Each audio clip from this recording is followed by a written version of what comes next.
Okay, so let me just see if anything else. Yeah, do you have any questions before we start or anything? I don't think so. Just ready to chat. Okay, cool. All right, Lauren, thank you so much for being on the Hamptons to Hollywood podcast today. I'm really excited to talk to you. Me too. So, I'm fascinated by this line of work that you are in and kind of how you got to where you are. And because I know you are a psychotherapist, and I kind of want to, I'm interested in hearing like about your journey as to how you started this business that you have now. Yeah, absolutely. Thanks for having me. I was a trained psychotherapist for the better part of a decade when I discovered that my then husband was having an extramarital affair. And, you're kind of like your life is going one way. Oops, hang on one second. I just gotta put myself on do not disturb. Yeah. Um, you think your life is going one way, and then all of a sudden it's going in another. And that was really the pivot for me. I was running a private practice already. I had a young daughter at home. It was the trajectory of sort of I'm just doing private practice, doing life, building a life. And when I discovered that affair, it started this whole other journey of trying to learn what I was dealing with and play catch up to this whole experience that was affecting my life and was affecting my most important relationship in my life without me even being aware of it. So, Yeah. whether it's because I intellectualize things or I'm a therapist and I want to learn to understand what's going on so that I can better help myself, all those things kind of converged, and I ended up basically in a dissertation of sorts of figuring out everything I could about affairs from all Right. angles. What was he going through? What was he dealing with? How do I cope? How do I deal? How is it possible to save our marriage? Yeah. What does that look like? So all these questions just became the lines of inquiry that created this wealth of knowledge that took me years to heal and adjust, and my marriage did end. And it was probably maybe 4 years after I was out on my own. And suddenly, I just understood that this was a space I had to step into to basically serve this widely experienced, but very little talked about and little resourced issue that a lot of people experience. Okay, I'm having like so many, I could like so many questions, right? Let's do it. But Let's do it all. first of all, I'm sorry that happened to you. Thank you. Me too. And I think it's really says a lot about you to attack that, issue with curiosity versus, I mean, of course you were in pain, I'm sure, but instead of like, judgment or what, like you're kind like you were saying, like I wonder what, like why him, like what he's going through, and I think that's a really empathetic way to approach it. So I'm sure, you carry that curiosity and interest a lot into your practice as well. Yeah. Um, and yeah, I mean, I was reading on when I was doing research about you about how I think there's a stat on your website that 87% of relationships experience some type of infidelity, which is wild. And I want to get to that stat like a little bit later, but I kind of first wanted to ask you about like what constitutes cheating in your experience, right? Because you hear of emotional affairs, there's obviously physical ones. Like what have you like learned about this? Yeah, it's a betrayal of the trust, the implicit and or explicit trust and confines between two people in a relationship that they've chosen into under a certain understanding of what those parameters are. So monogamy, exclusivity, even thruples, polyamorous, there's oftentimes just a set of rules and guidelines under which everyone is operating. And so in a committed relationship, you're operating under a set of guidelines, right? Spoken and unspoken, that you are going to be faithful to your partner and Hmm. not betray their trust, whether emotionally or physically and or physically. Yeah. So essentially, infidelity is the breaking of that relational pact that you Right. make. And it involves duplicity, it involves evasion, lying, misuse, right? Of sort of those resources that exist between a couple are now Mhm. going outside of the couple. And there's a certain chemistry, there's an alchemy there between the people in the relationship outside of the primary committed relationship that makes it something that's not just a friendship, right? You can't just Right. say, oh, we're just friends, right? There's an Right. alchemy Right. there. And there's a crossing of boundaries, whether Right. just interpersonal or physical. Yeah.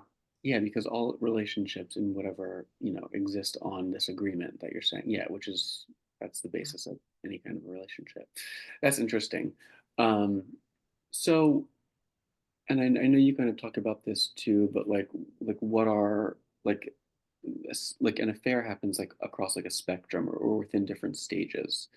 And I think I'm interested to know like why people are having them. Do you know what I mean? Like what is the I mean, I'm sure it's Mm. different on a case by case Yeah. basis, but like can you just walk me through like this kind of stage of like temptation versus actuality and all these stages? Well, so we're talking about a couple different things. I just want to distill it. One is why do Yeah. people do this? And the other is how does it happen? Am I Hmm. understanding that question Yeah. right? Kind Yeah. of. So Yeah. they're woven in together. Ultimately, let's start with the how, because the why is an outpouring of the how. You make one choice at a time that changes your boundaries from protecting your relationship and holding things sacred that perhaps belong in the primary relationship.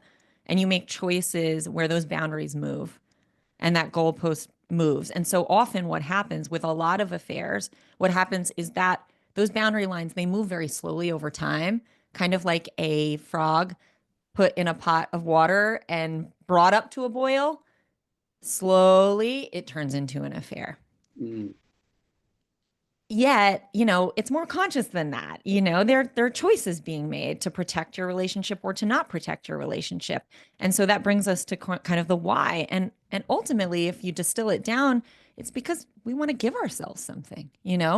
Um, we want to experience something that we feel is not something we want to turn away from in that moment for whatever reason.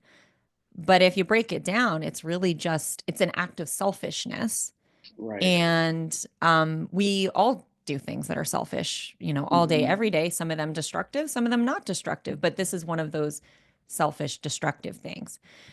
Not everything starts as a full blown, affair. That's where that creep of boundaries comes into play. Sometimes there's someone who just is a colleague at work and you start sharing stories about home, or you start realizing that you laugh a lot together, and then you start to realize like maybe there's a little bit of an attraction, maybe there's a little bit of a spark. And then you have that inflection point where you can either turn away from that and make sure you put up a wall that protects your relationship, or you can kind of follow it down that road. And there's a natural curiosity as humans that we have Right. to, follow our Right. interests. Because Uh, there's always, to your point, there's always a point, like you said, like yeah. there's always an inflection point or like a game time decision where you decide, right? And, what do you think fuels that the decision you like you said, it's just like it's a the thing you can't have, the attractive, elusive thing that is sexy to think about, but is that all it's just that kind of temptation, that kind of that excitement that people have. That's That's what makes an affair powerful. That's mhm, not necessarily why everyone does, which is why mm, my work can be so important, because part of unpacking it and figuring out what to do with it and how to move forward from it and ultimately heal is to figure out, what was underneath this for you. Is it an attachment issue where you're so afraid of truly bonding with another person that you self-sabotaged your primary relationship? Where does that come from?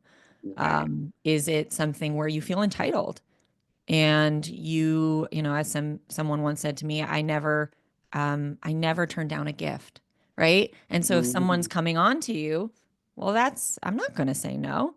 right, There's all kinds of reasons. Those are just a couple of them, but part of it yeah, is figuring out what's underneath it for that person. And you help your clients kind of work through that? Yeah, Yeah. Yeah. The easiest place is to blame it on your relationship, but oftentimes there's a lot more underneath that most of the time. right. Um, I was are there certain do you are there correlations or kind of similarities between like different personality types or traits that you've seen are um, more frequent cheaters than others, or is it just kind of depend? Well, if we say personality types, I would say someone who has strong narcissistic or emotionally immature traits is certainly more likely Right. to be unfaithful. There Because they is a don't feel sense. consequences. Sure. Well, if you have strong narcissistic tendencies, you're likely going to feel less remorse, if Right. any at all. You're going to feel that sense of entitlement. You're going to not want to turn away the interests of another person because that's so filling to your ego state, and you feel like you deserve it on some level, Hmm. perhaps. If you're emotionally immature, you likely lack those communication skills in your primary partnership, and you're not leaning in when you should be. You're leaning out because it's more comfortable and it's easier. So I would say, the more evolved you are and the more whole you are as a person, the more likely you are to kind of have yourself around this piece. That being said, anyone is susceptible, unfortunately. That's the bad news. Right. You know, and I was thinking about this, like when you like say there is like an infidelity or a betrayal, how hard is it in your experience for the two people to repair that that break? Like, Really hard. and tell me about it. Really hard. It's probably one of the most difficult things a couple can try to repair. Now, if you're committed to building something better because of it and after it, then both people lean into the learning process and they learn things about themselves because of it that allows them to be generative in their healing process. And what we know from history and human nature is that the ability to be generative in response to our pain and trauma is a superpower. It Mm, allows us to get that sense of agency back and feel that we made something out of what would otherwise simply be, diminishing returns or catastrophic. There's no resilience in the face of it. Then there's other couples who really can't do that and they limp along, or one person is willing or able to do the work and learn and grow, and the other is really stymied and simply has some capacities and limitations that they're not able to do that, but they don't want to right. break up, right? So there's all kinds of formations to which people stay together under these circumstances, and it's a wound, and it's a relationship betrayal is a huge trauma. It's a huge Yeah. trauma. No, it is. And like, yeah, I guess I'm a little bit, and you don't have to talk about this if you don't want to, but curious about like even like going through it firsthand, like, you know, well, I guess you don't, it doesn't, it's not really relevant, but I guess I was just asking, like I imagine how frustrating it would be to be the person who wants it and the other I mean, talk about like the trauma of the loss, right? Where the other person just can't, even if you are the one who was cheated on. Do you know what I mean? And still wants to make it work. That happens all the time. And Yeah. it's really weird because betrayed spouses will say to me, "Well, I thought they were going to be crawling back to me, just begging for forgiveness." And what they experience is quite the opposite, which is someone who's aloof, distant, perhaps not even sure if they want to be in the marriage anymore, not willing to do the work, mired in shame. Shame makes us really small and, prevents us from really accessing the parts of ourselves that are generative. Yeah. Yeah. And they're like, "What is this fresh hell? Like, first of all, I need to try to figure out how to save myself here. And now I'm in charge of saving our marriage and this other person. Who Where'd I probably you get don't this deal?" who probably you don't even like really recognize in that moment, right? Because you're Yeah. like, Yeah. do you think that there is for the person who's cheated, the cheatee, like the person who's cheated upon, do you think that there is I don't know. I know it's all such a. I know it's a case by case basis, but do you think there's some sort of like intuition, or like do you find that a lot of your clients be like, I have this weird feeling that Yeah. that something's going on. Yes. Yes. What is you know talk to about that. Like, is that something that is like because how do you adjudicate if that's paranoia versus gut feeling? You Yeah. know, Yeah. I was checking my ex-husband's coat pockets and looking for hairs on his, sweaters years evidence. before I discovered what was and why, right? Why intuitively did I not trust that there wasn't something going on? Part of this is that when we're in a long-term committed relationship, we know our partners sometimes better than they even know themselves, partially because we're an outside observer of their patterns, their behaviors, the way they interact, their moods, especially if you're someone who, and I'm a therapist, right? So I'm a highly sensitive, very attuned, very empathetic person, where for Hmm. better or for worse, I'm going to be really dialed into my partner's states at all times. So I'm sorry, but with me, you're not really going to get away with it because it's like a change in the wind, right? Like it's like the Right. breeze shifts and you're like, hmm, I don't know. Sometimes for betrayed spouses, their partners will be mean to them after they've been unfaithful to push them Why? away, Um, right? To push them away to help justify what their own shame, what they've done. So they'll notice that their partner almost is like it's like a mania, not it's like highs and lows. Like one mhm. day they're singing because they're having this exciting experience and you're like, "What the? Okay, like maybe spring's coming. I'm not really sure." And then they're mean in uncharacteristic ways and you're wondering where it's coming from. Like they're resentful of you, they're critical of you, and yet the communication and connection between you like isn't really functioning properly at the same time. And it's this amalgamation of all of these little flavors of what's going on that's dysfunctional now in the relationship. You can't quite access that person properly the way you Mm, would if they weren't in this other relationship that has them totally hijacked, distracted, which is part of why affairs get discovered. You're distracted, you get lazy, you don't cover your tracks properly. Sometimes you even want to get found out, but that's another conversation. But I don't know if that answers your question, but no. yeah, most spouses know, most partners know subconsciously before they find out. Yeah, that's really interesting. Um, it's like a classic. Like, so the relationship becomes kind of like a classic, like dysfunctional or toxic relationship, right? Where it's like these manic highs and lows. So those are so like if you were going to give someone like advice, like of signs, like okay, you feel this thing, like should I pursue investigating it or not? Kind of look for those things that you just said, kind of this kind of like up and down behavior, the the aloofness of not being able to access that person. Um, Yeah. yeah. And really the point is if you feel like that in your relationship, you have a problem no matter what. Your relationship's in crisis somehow. Because if you go to the source of your concern, your partner, and you say, "Are you cheating on me? Or are you having is there someone else?" Hmm. They're going to say no. And then Yeah. you just feel crazy. So then you have to go become a detective. And if you've gone to the point where you're a detective in your relationship, what does that mean to you? Really? Mm, right. So, Right. Yeah.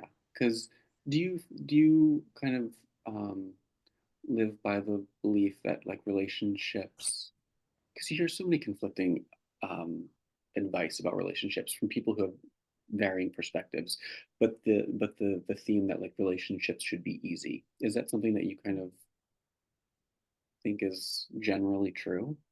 no, relationships are one of the hardest things any of us can do. Mm, They're a mirror to ourselves. People are annoying. They get monotonous. They challenge us if we're mhm, willing to be self-aware. Um, no, relationships are challenging. That being said, there are some relationships that shouldn't be as hard as they are, right? And so some of that is going on that journey of like, is this the right kind of hard?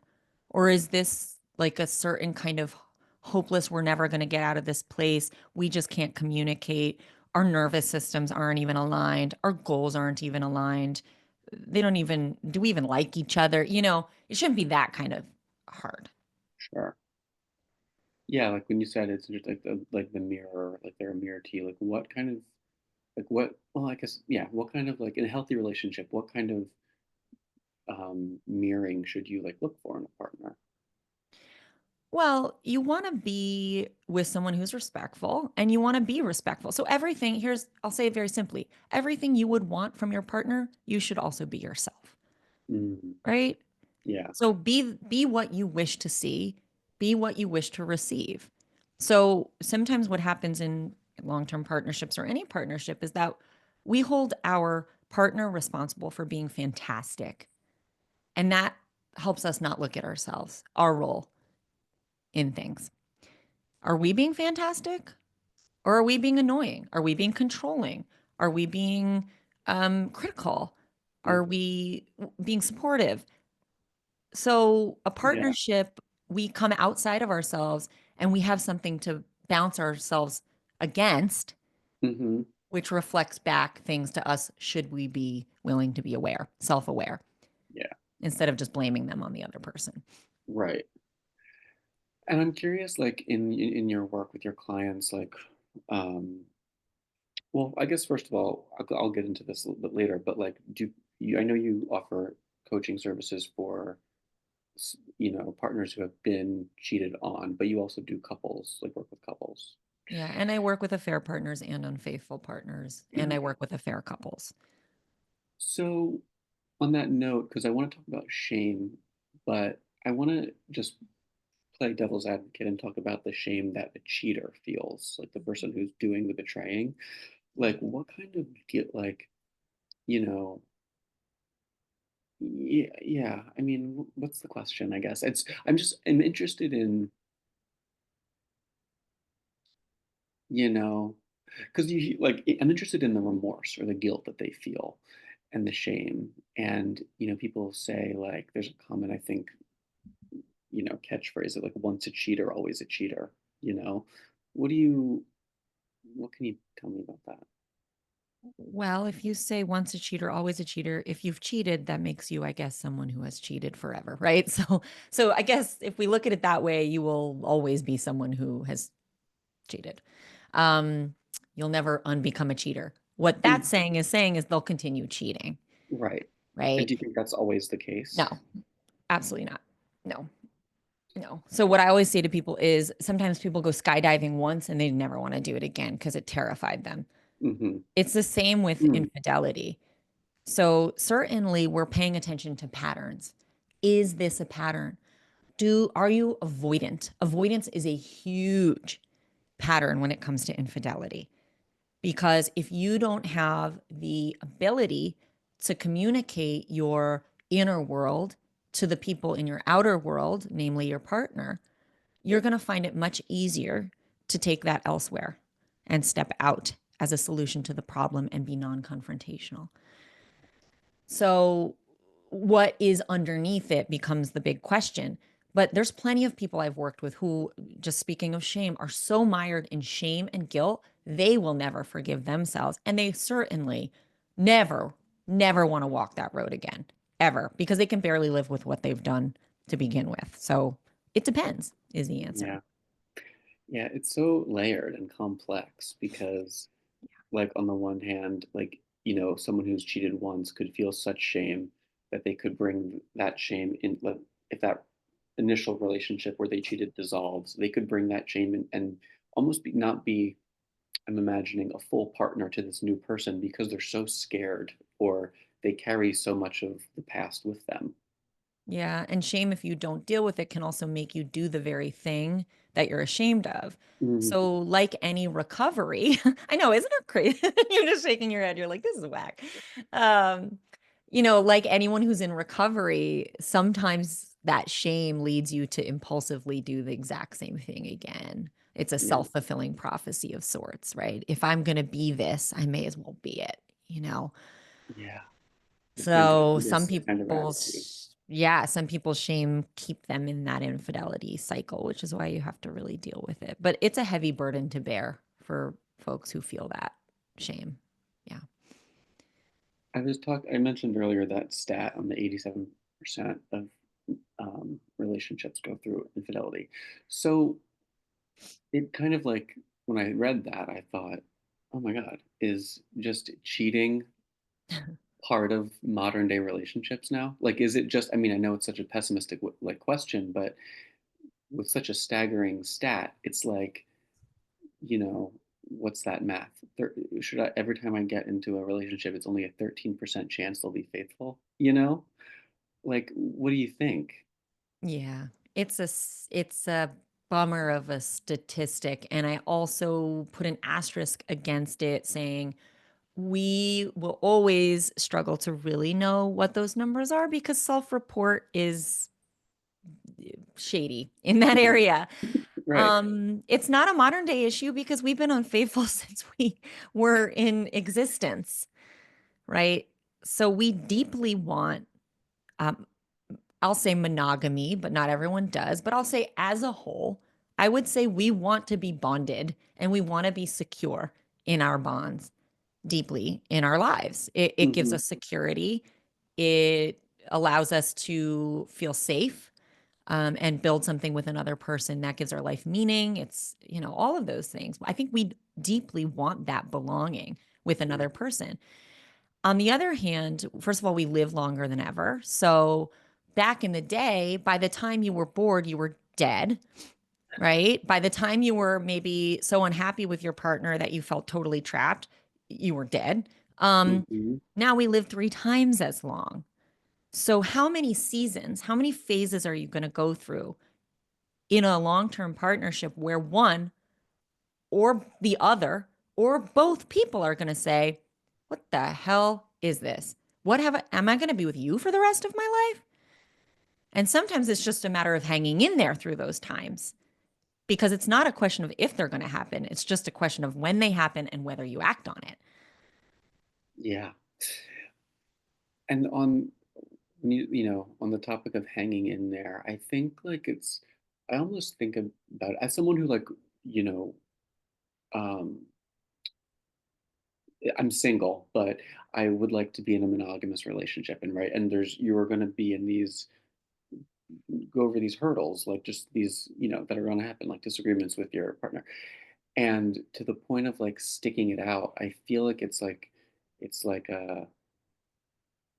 thinking outside the box in terms of a relationship. Like, yes, these are like the parameters of like our relationship, or like what the box is, and if we feel stuck, like we just have to reframe what this is. Do you know what I mean? To kind of, because I think it's so much more, I don't know, admirable and more of a turn on if you like in a partner, if you are willing to put in work, you know? Yeah. Because it's Guess so what, though? easy Not to do. everyone wants to do the work.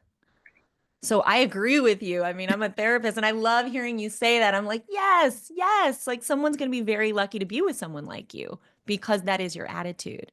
You want to do the work. You want to stay self-aware and accountable. You want to grow with somebody and both make that effort, right? Like that's a beautiful thing for some people. And then there's other people, many people, I would say, who feel a lot safer and a lot more comfortable not going there. Mm, They are not interested in the right. self-inquiry and they're allowed. Sure. But like, mm, mm, Yeah. Yeah, because I think, I mean, if that's the point of life, right? I mean, I guess for not everyone, but you for me, think, it's like right? Grow until you die, right? Grow. Yeah, that's you. it's cool to Yeah. evolve and like, yeah.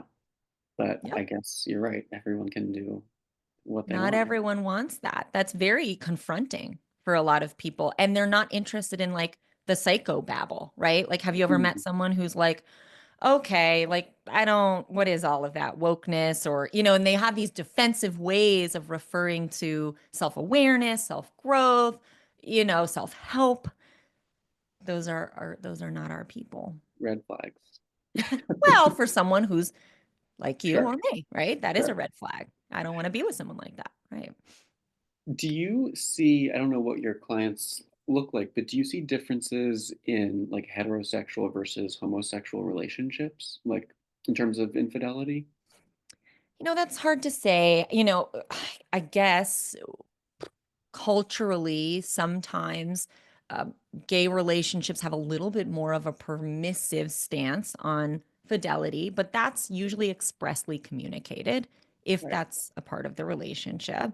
But I cannot, throw a blanket statement because I've worked with plenty of people who are in relationships with someone of the same sex, and they are at that precipice of an infidelity really making them reconsider their their partnership and their alignment in their lives. And so I think nobody's exempt, unfortunately, from hitting these places where your emotional and physical fidelity feels like perhaps it's shifted now elsewhere. And that's a real crisis for a person and for a couple. Yeah. You kind of, and I don't know if this is even super on topic, but like you were just mentioning, like monogamy versus polyamory and everything. Like, what are your specific thoughts on it? Like, I'm just like curious because I feel like it's, like where we're going culturally, I think it's becoming much more common, both in whatever kind of sexual identity or, relationship that you're in. I think it's becoming more widely, I don't know if it's adopted, but explored. Mhm. And I'm just curious as to hear what you think about it, I guess. Yeah. So that's not my area of focus, but I will share my thoughts on it from my vantage point in the work that I do. Yeah. If it's something that both people are communicating their way through, getting creative in your relationship as to how to breathe life into it is something sacred between those two people. So some people open their relationship and then close it again. Some people find ways to play or find ways to introduce mystery or variety. Whether that's polyamory or simply finding ways to, again, infuse kind of a little bit more life and growth into your intimate life with your partner, I would say that's great. Mm-hmm. What I find sometimes with infidelity, though, is that it's sort of a bargaining tool by the betrayed to end up doing things sexually that's not what they really want, but Right. they're so afraid of losing their primary partner that they're like, do you want an open relationship? Do you want to have threesomes? Do you want to go to swinging parties? And that's not their true self, but they're bargaining with the loss of the relationship, and so they move past their comfort zone in order to save it. And so And my betray themselves. Exactly. So my question to anyone would be like, in your true nature, if you're being completely honest with yourself, is this something you would want? Is this actually good for you? And if the answer is yes, like great. Infidelity can sometimes free both people because they're like, well, I was bored too, right? Like when I found out about my husband's affair, I was like, well, this is interesting because I was starting to think I have to be with you for the rest of my life. And part of it was that the affair was really eroding our relationship for a very long time. And I was starting to slowly kind of circle that drain of like despair and disconnection. And so, Hmm. of course, I was going to feel that way. But sometimes for both people, it's a wake up call where, okay, like, do I wish it had come in this painful package? No, but maybe there's something here for both of us. Right. Yeah. And like, just, I guess just kind of circling back to shame this time on the betrayed. Like, why do you, in your like observations in your work, like, why is it so hard? And again, given this crazy 87% stat, it's That there's like this stat really spooked you, huh? I know, really. But I just think it's germane to what I'm about to say is like there seems to be like a real community around people, or maybe there's not because people feel shame, but there are other people being cheated on, right? So why is it so hard for people to, come forward and like open up to maybe other like friends or about their partner cheating on them? Mm, social stigma. Yeah. Once a cheater, always a cheater. Kick him to the curb. We are really unforgiving around this particular crime in a Hmm. relationship. And yet, we might think we know what we would do if it happened to us. And until it does, we truly have no idea. And so there's a lot of judgment. There's shame is staying. Shame is people knowing that my spouse was unfaithful and I was so weak, I didn't leave. Mm, When really is staying the real strength? Because that is hard, hard. hard. So we are protecting our right to stay. We're protecting our right to make a choice without the chorus of societal shame on top of the shame we're already trying to contend with inside of ourselves and inside of our relationship. So it's a deeply protective stance. And that's part of why it's widely experienced and people don't talk about it because the audience for it is not likely to be all of what you're going to need, and you're so overwhelmed and confused, you're very vulnerable. So you're keeping it close to the vest as a kind of a way to control how you make sense of it most of the time. Hmm. Yeah, it's it's so like I said, it's just so layered. I think of Hillary Clinton when I think of that, like, Mm, making interesting. that decision to stay. And Yeah. I can't imagine. What I more mean, like, public case have we? Yeah, other than Beyonce and Jay-Z, but there's a lot yeah, of fierce divas who stood by their man. and it is. I think that's there is a stigma around it, but I do think that it is cool. Like, I mean, not that it's not in like an anti-feminist like stick by your partner for like Right. no matter what thing, but No. but the ability to overcome, you know what I mean, or Yeah. It's see this. all about how you frame it. Like, think of Hillary, think of Beyonce, think of anyone else who's dealt with that. Do you think less of them because it? I think they're a badass. Right. I'm sorry, you're standing in your power and you're like, whoa, like you're disgraced. I'm good. Yeah. Right. And I really think that that reframing is a part of that resilience piece that can help a couple stay together. Because to be honest, and this is what society doesn't understand about, oh, just leave, right? We always say, oh, Hmm. just leave. What? Just leave then. Everything comes at a cost. And the Mm. hidden costs of leaving are tremendous.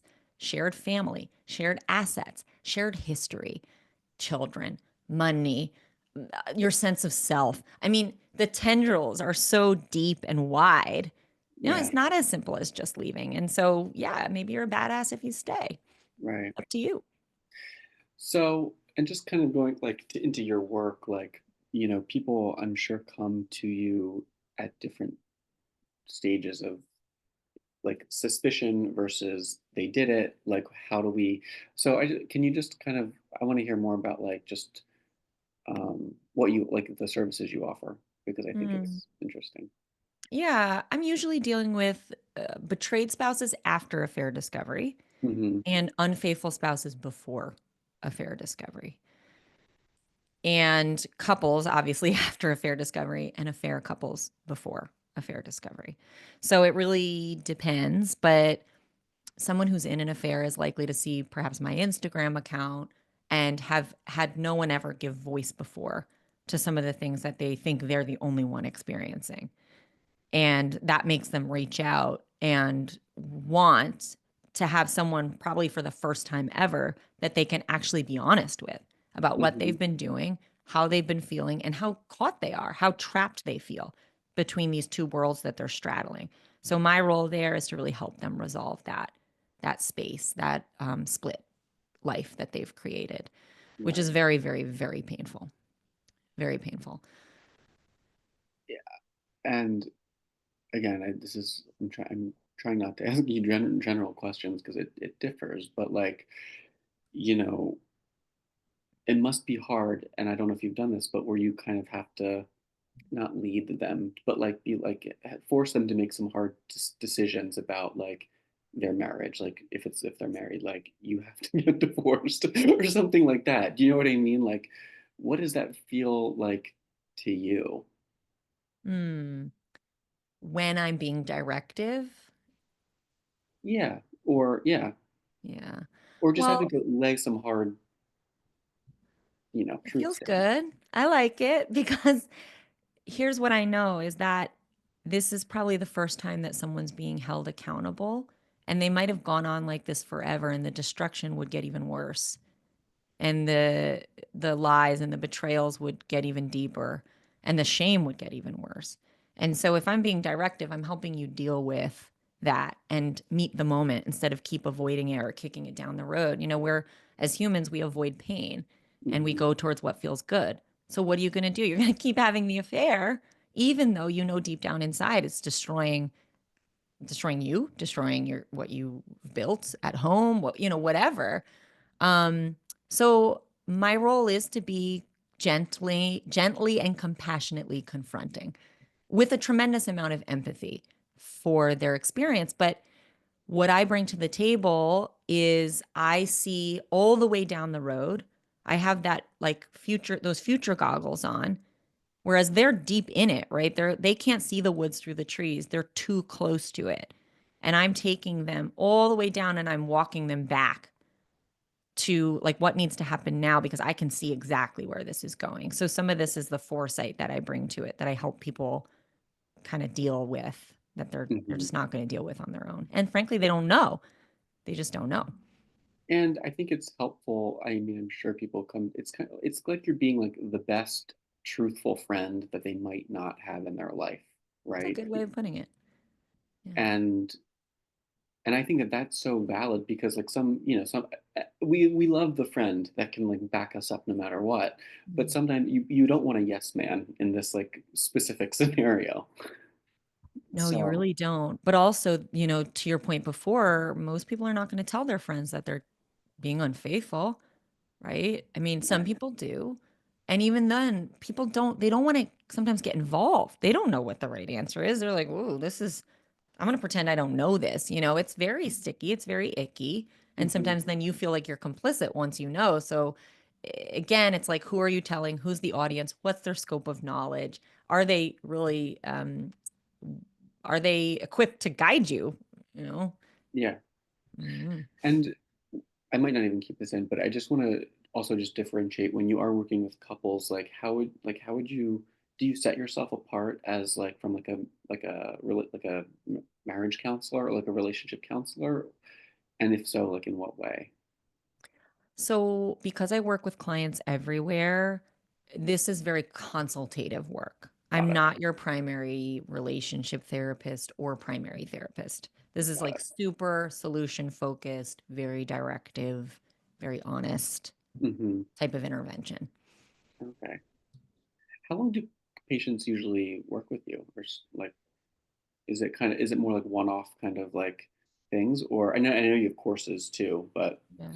Yeah, both and sometimes folks will I'll direct them go back, take a course, come back and see me because there's mm, a lot of work. You're just ill-equipped at this point to make sense of what you're dealing with and there's something my courses help you do that at lightning speed. And so that's the beauty of that and then they'll come back to me with pages of notes and a lot more clarity and a better sense of what the right direction is, which is really cool to see. So it really depends on how committed someone is to like doing the work and getting in there.